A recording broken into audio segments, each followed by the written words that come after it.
report. But before we go into this, first of all, let me express our big thank you to all of you who have participated in this trialing of our assessment. We have had a total of 115 volunteers, and I know some of you have taken quite some time, and you also have been waiting quite some time for seeing results, and we're close to the finish line. And I'm here with Lisa today to really walk you through number one, how we got to where we are today, and number two, how you can read the report and what model it's based on. So that's kind of the agenda for today. And we'll have time for, hopefully, for Q&A at the end of the webinar. So we have been working on this assessment now for about a year. We started in December 2017, and Lisa started with the research, I think sometime around December, January, and designed the model that she will show you in a minute.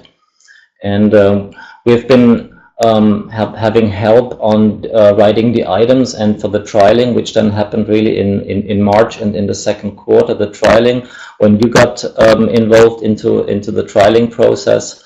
And then in the third quarter, we went into the building the scores and the norm data, etc. And finally, we ended up with the report writing, which leads us to where we are today. And we're expecting to bring this report across the finish line in the next couple of days.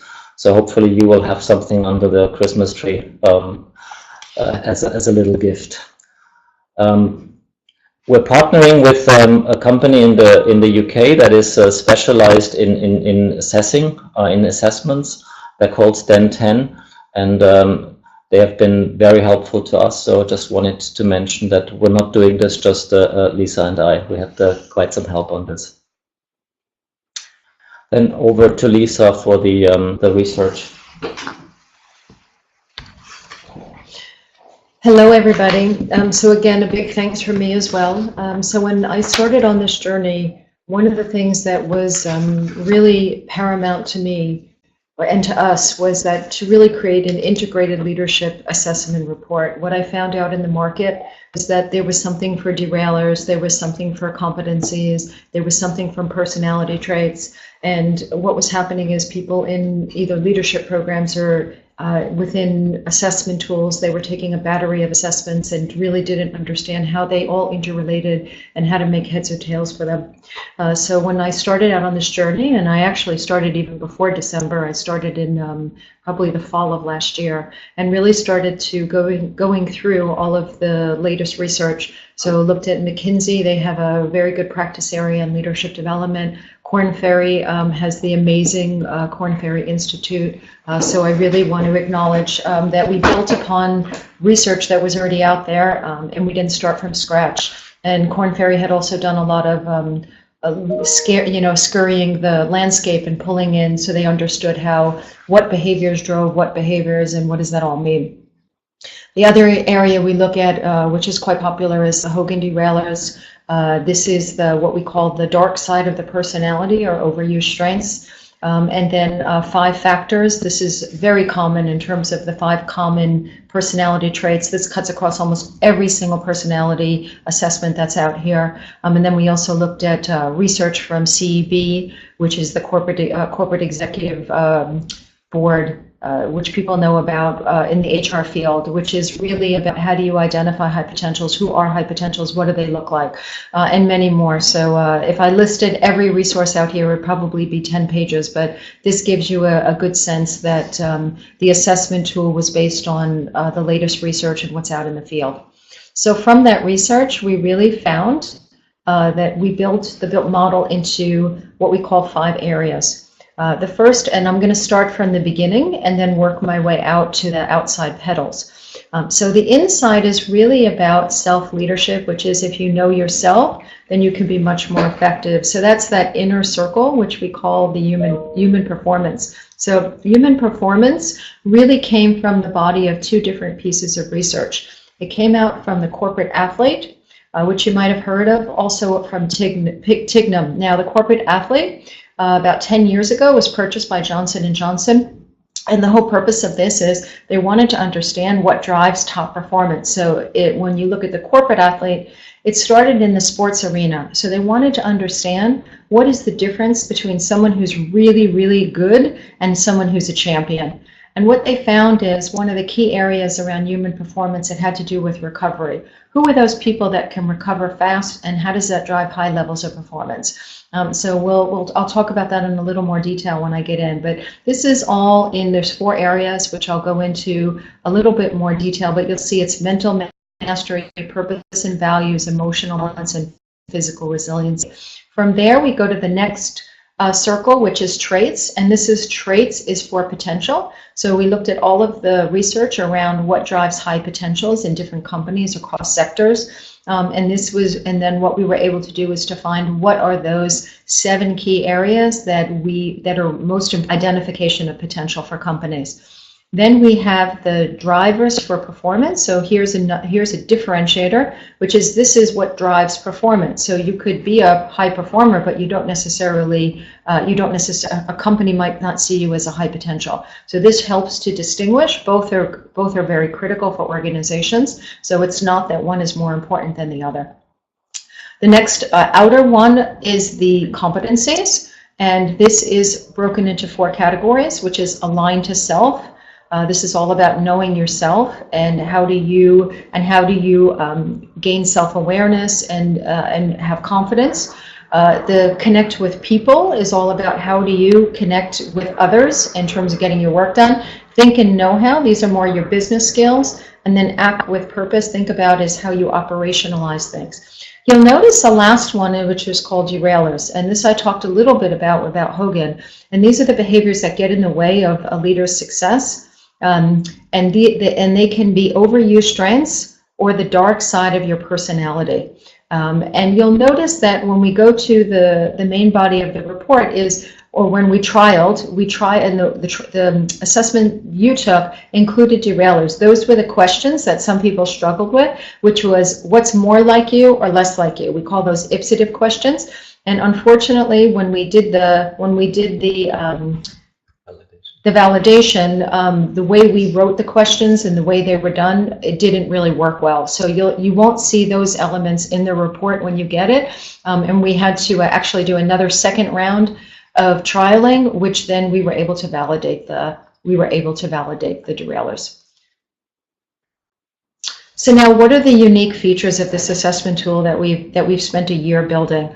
One is we can assess current leaders on their ability to drive performance and to lead others. So it's not just about potential, but it's also about performance. With this assessment, we can create awareness in order to create further development.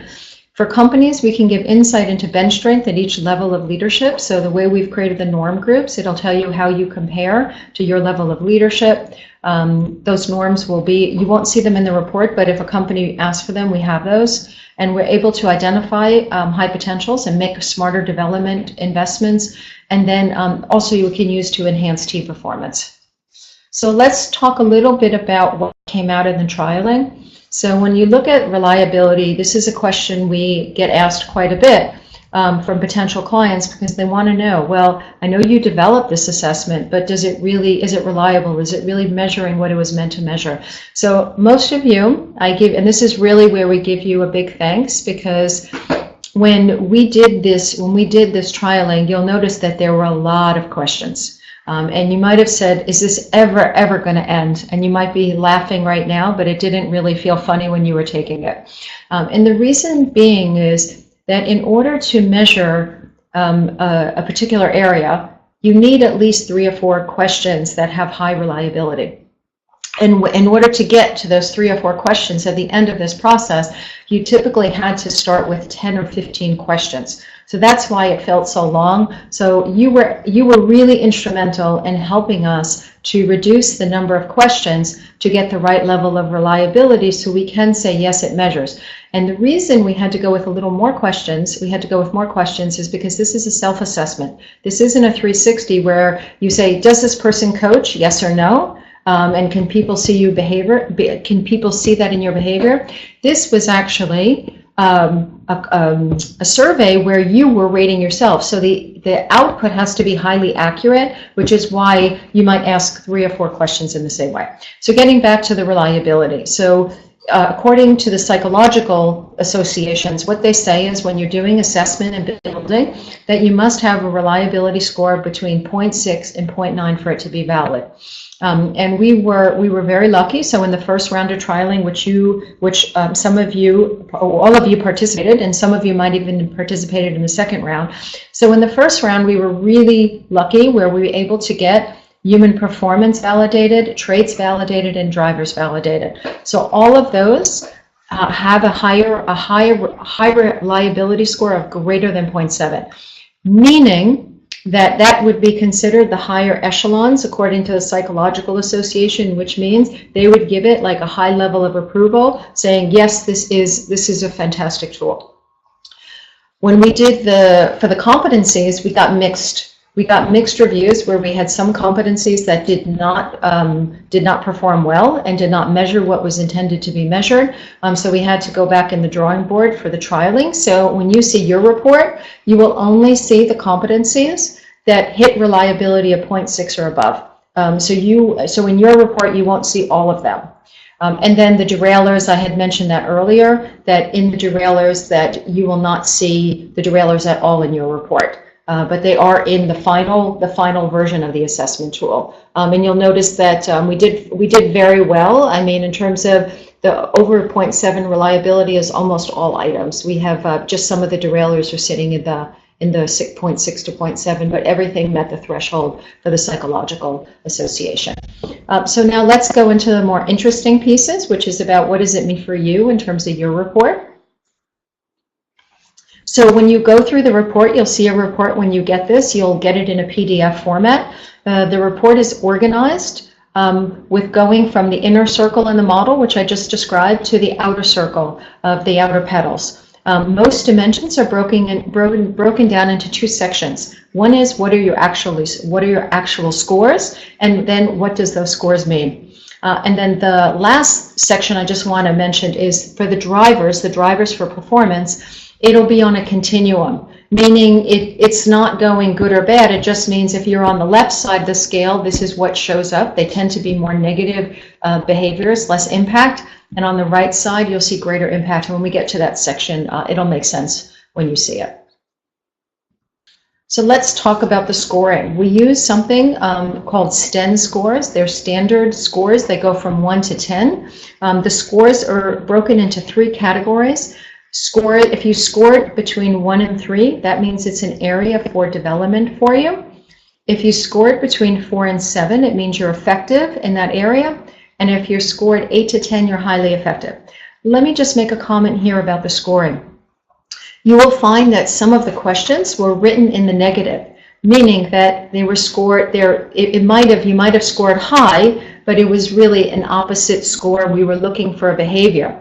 So what that means is it means when we actually do the scoring, we reverse score. So if you said, for example, I don't like to work with other people, right? Which if we're looking at connect with people, that could be a low score. So then we would then take that high score and then reverse it. So then it would fall into the 1 or 3 score. So just to let you know that we do that in assessment. We have questions that are opposite to the dimension in order to ensure that you're answering it correctly.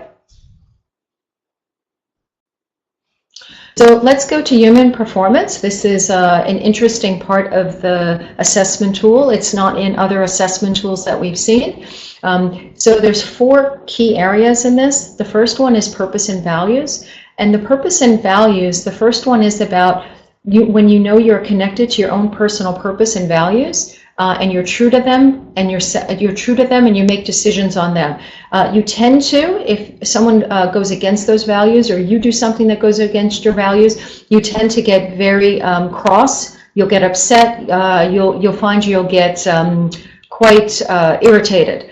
So that's the first one, purpose and values. The second one is mental mastery. There's just interestingly enough, I just read a piece of research about this, which is about people have really lost their ability to focus. So mental mastery is all about your ability to focus and really have an ordered approach to how you work and task, and you are able to concentrate for long periods of time, which can lead to high levels of performance and clarity of thought. So that's what the mental mastery is. With the growth of technology and our addiction to our smartphones, mental mastery has really has really deteriorated over time. The average person checks their cell phone every 4 minutes. So it's really critical, and the average task takes about 15 minutes to do. So it doesn't put us in a position of being able to focus to get the results that we want in our lives. The next one is around physical resiliency, and the bottom line for this is, how well do you take care of yourself? Do you eat right? Do you exercise? In this area, they found that when you're physically resilient, it also means you can drive innovation better, better mental clarity, better mental thinking, because when we exercise, it gives us our brain more plasticity. So this is an area that we want to think about in terms of how do we take care of ourselves, how do we eat healthy when we are stressed, the fat and the sugar, which doesn't help our overall performance. The last one is around emotional balance, and this is your ability to express clearly your positive outlook on life.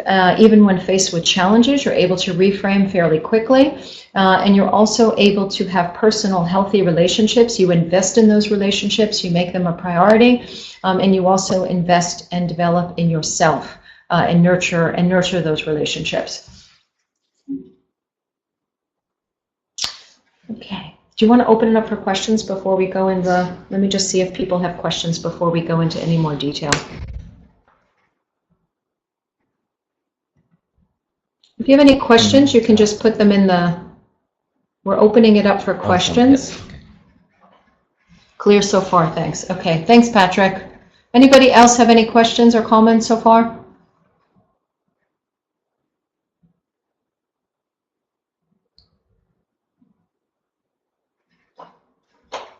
No questions from my side. Okay, great. So let's keep going, and then we'll leave time at the end for questions. So when you see your human performance scores, you're going to see a graph like this, and you'll see again the STEN scores from 1 to 10. You'll see that for all 4 sections of the questions. Then underneath, you'll see a table. And depending upon where you scored in the STEM score, you will see what this means for you. So there'll be a summary. So for each one of the big categories, you will see what does that mean for you, and then you can say, okay, this is an area that is either a strength for me or an area that I might need to work on. Okay, next section.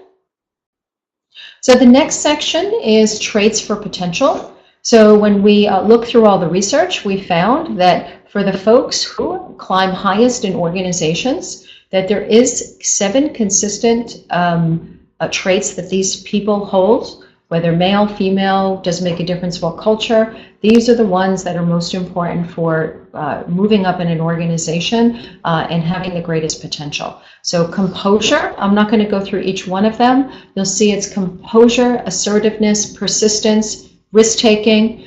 Intellectence is probably one that's definitely not part of the 3,000 vocabulary, so that one I will go over. This one is about logically thinking, about making connection to other things, being able to differentiate pieces of information at a quick pace, identifying patterns, as well as recognizing multiple differentiating points of view and generating effective solutions. So this is, if you think about it, intellectence is the foundation for strategic thinking in an organization. Then you have self-awareness, and good old, thank God, there's one about human connection, which is about empathy. Do we have empathy for other people, both for ourselves and other people? So you get your results for the traits. You will find that you will have your famous spidergram here. So the beginning of the center is 1, and then as you go out to the outer limits of the graph, that will be 10. So you want to see where there are some areas on the score. Now, the question you might be asking yourself, are traits things that can be changed, or are these things that are, this is what I have, then I can't do anything about? Now the good news is that we can take time to develop these areas. We can build our self-awareness. We can build our empathy. So it's not as if you're stuck with it. It means that there are areas that you can continue to develop in yourself. Next slide. So now we'll switch to drivers for performance. So what are the key areas that help drive performance in terms of getting things done, getting the results? And what we found through the research is there's 4 key areas. One is around connection, which is connecting with people. This is making sure you're having so there's 3 subcategories here, which is impact on others, meaning you actually care about the impact you have on others. You're caring in general. You show not only compassion, but you show interest in others, like how was your weekend, what's happening in your life. So people are seen as human beings and not like machines. And then you support other people to grow and develop. You put others in front of yourself in order to drive. The next one is, I'll go to the right, is lead, and this is about your ability to take on responsibility. How do you take on bigger tasks? Your focus, the focus on business impact, you want to make sure. And then the last one is around status, is that, status is very highly correlated with driving for performance. Then we go to business challenge, which is you have an inclination to drive for action. You focus on building your team, and then you have a dedication to the work that you do. And then the last one is learning agility, which is around you look for challenge, you continually learn and grow, and you drive for innovation. So when you see the drivers, you'll see that it's on a continuum. So if you go to the left-hand side, you'll always see what does it look like when the driver is more on the low side. So for example, this is connect, and this one is, let's just look at the top one, leverages employees' current skills to get work done, tends to criticize, disparage, or overlook others' contribution. And then you'll notice to the right, you'll see inspires and has a positive impact by dedicating time to develop, appreciate, and give more responsibility to others. So the way you read this is you say, where do I fall on the continuum? Which direction do I lean towards? So if you're in the middle, maybe you do it sometimes, but maybe sometimes when you get upset that you might disparage somebody.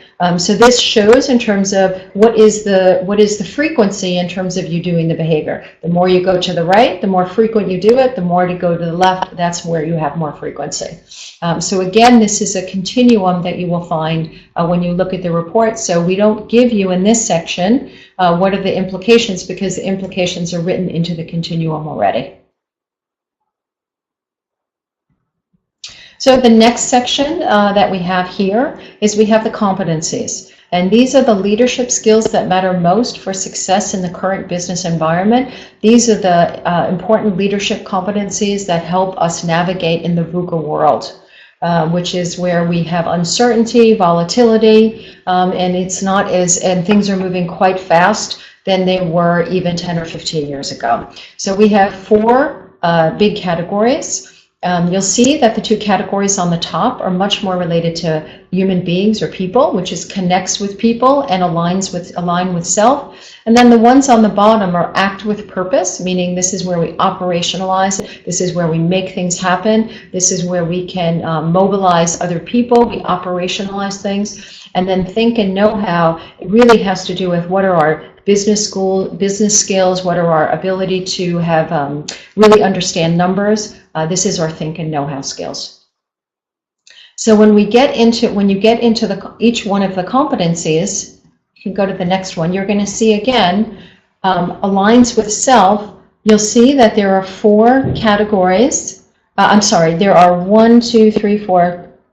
7. There are 7 competencies for this particular category. So under align with self, we look at the elements underneath the actual competency. The category. And then you'll see how you scored.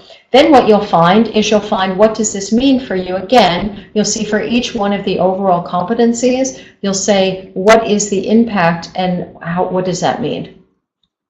Okay. For the competency section, you will see 4 pages for this section, because you want to see one for each one of the the big categories for the competencies.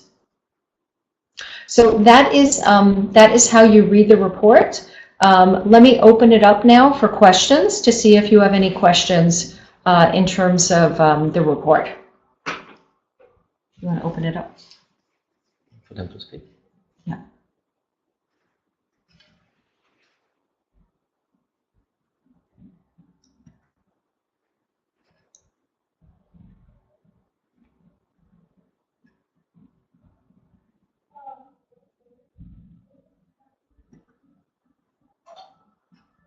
We can do discussion.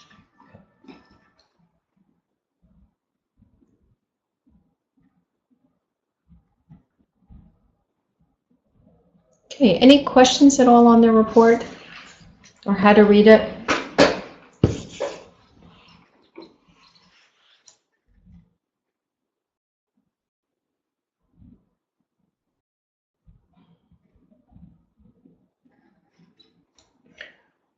We've opened as well for audio, so if you want to ask the question instead of typing, that should be possible technically now.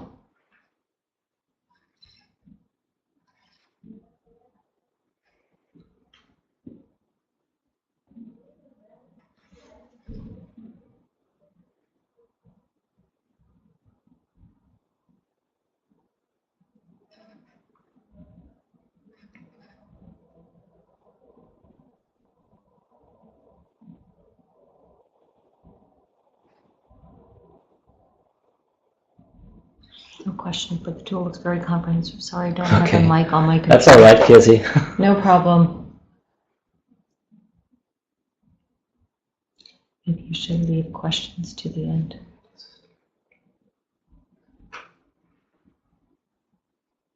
I'm not sure, Emilio, what you mean. We are. This is at the end of the we presentation. are at the end of the presentation right now. This is the walk through the report. So if you have any questions, then please address them. And you can also reach out separately if you want to afterwards. It's not, you don't have to ask the question here. Yeah. And if when people get their real reports, which we'll have this week, the one thing that I would also put out there, if there is an area that you know, you really want to understand, how do I develop in this area? Please drop us a note, and happy to send you materials to help in this area. That's something I really have a lot in my toolkit. So if there's a particular area, like say building self-awareness or how to manage ambiguity, then I could send you a couple of ways to help close that gap. So please feel free to reach out to us afterwards if that's something you're interested in. Great.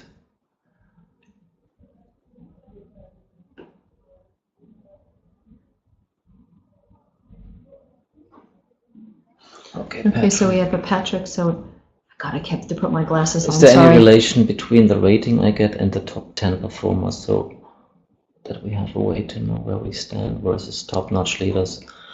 Good question. You want to take it? Well, I think this is exactly what the STAN scores are about. So we would now compare all of the 115 in the current group that we have in the trialing group, and the higher your STAN score, the closer you are to the top 10. So if I look at the STAN scores, you would have to have a STAN score of larger than 8 to be in the top 10 of the category, or of the competency or the trait of the driver. So the if you look at the percentiles for a STAN score of 8, you would have a midpoint percentile of 88.7. So if you want to be in the top 10 performer, a top 10%, you need to have a STAN score of 9 or 10. And Patrick, to answer your question in a little bit of a different way, the way when we did the trialing, we really were very lucky, because sometimes when people do this assessments, they pay people to do the assessments. So they don't have a large variety, or it might not be the actual people who would really take your assessment later on. And we we have an incredible representation of different levels of leadership, of gender in leadership, and country. So we were really able to get some very senior leaders across different organizations to take the trialing, which typically you would not really find in a trialing. So we were really, really pleased that we were able to do that. So that's one. Second thing is, as our tool matures, meaning as we get more people to take the assessment, then the refinement of those norms will become even greater as we get greater numbers taking the assessment. So I hope that answered your question. Perfect. Any other questions that we can answer for you?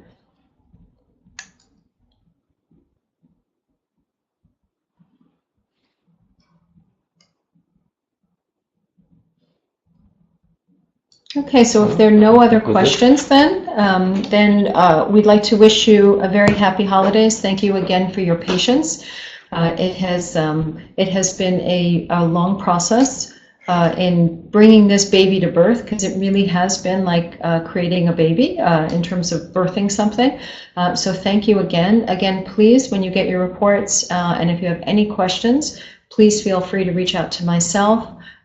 Or to Christian. I think you have at least his email. Or, yes, I think I've been in contact with all of the 115 quite extensively. Yeah, so he will, and we can I can then provide you with any materials. Wonderful. Okay. Thanks very much for dialing in, and Merry Christmas, and then I will send you your presents shortly. Yes. All right. Cheers, everybody. Bye-bye.